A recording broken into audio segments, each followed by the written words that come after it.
Kendro Habangni Atmanirbhar Snamnano Buskangotoni NMSA scheme ni bisingo khobjak beneficiary rokni bagai puntai wakbusa yafarmani panda সংস্থাকা তাংশালো তেলেমোরা agriculture supervisor হাবানগো হাস্তে বিধানসভানি chief whip Kalyan রায়নি ইয়াক বাইকে বেনিফিশিয়ারি রকনি ইয়াগো ওয়াকতে পুনবসা ইয়াফারের কাকা আশালনি পান্দাও তেলেমোরা বখাস্তিনি বিসঙ্গ খবজাক শালকা হাওয়াইবাড়ি আমসাইনি যতই খরক বাজি বেনিফিশিয়ারি ইয়াগো পুনতে ওয়াকবসা ইয়াফারের কাকা পান্দাও বিধানসভানি চিফ হুইপ কল্যাণী রায়নকারিবো মানজাখা বখাস্তিনি হুকবার তাংফাং ডক্টর সুব্রত রায় হাওয়াইবাড়ি গ্রাম পঞ্চায়েতনি অজামা নকারিবো তেকুবনি তাংফাং রক আবনকারিবো আসলো বখাস্তিনি এগ্রিকালচার সুপারভাইজার হাবানকনি কনফারেন্স হলনগো বেনিফিশিয়ারি রংনতই কাইসা কগলাম পান্ডা সংসাজাখা পুনতাই ওয়াকবসা রংনো মুংসা জুংজালক করিকে বাহাইকে পলংনাই আবরণতই বেনিফিশিয়ারি রংনো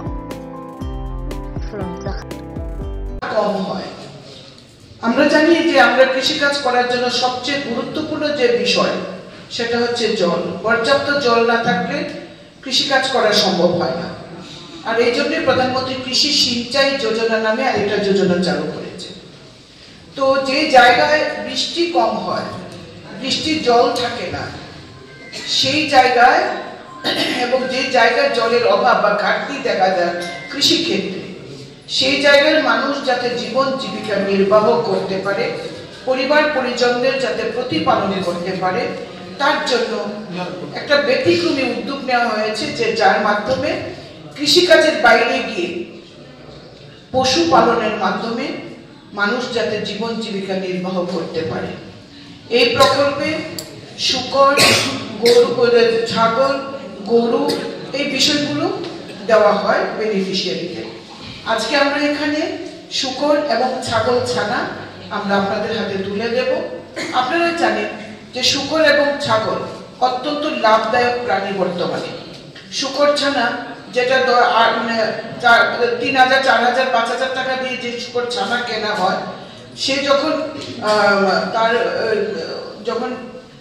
সে বড় হয় এই শূকর ছানা, তখন অত্যন্ত লাভদায়ক। এখন মুরগির মাংস থেকেও বেশি দাম আজকে শূকরের মাংসের, আপনারা সেটা ভালো করেই জানেন।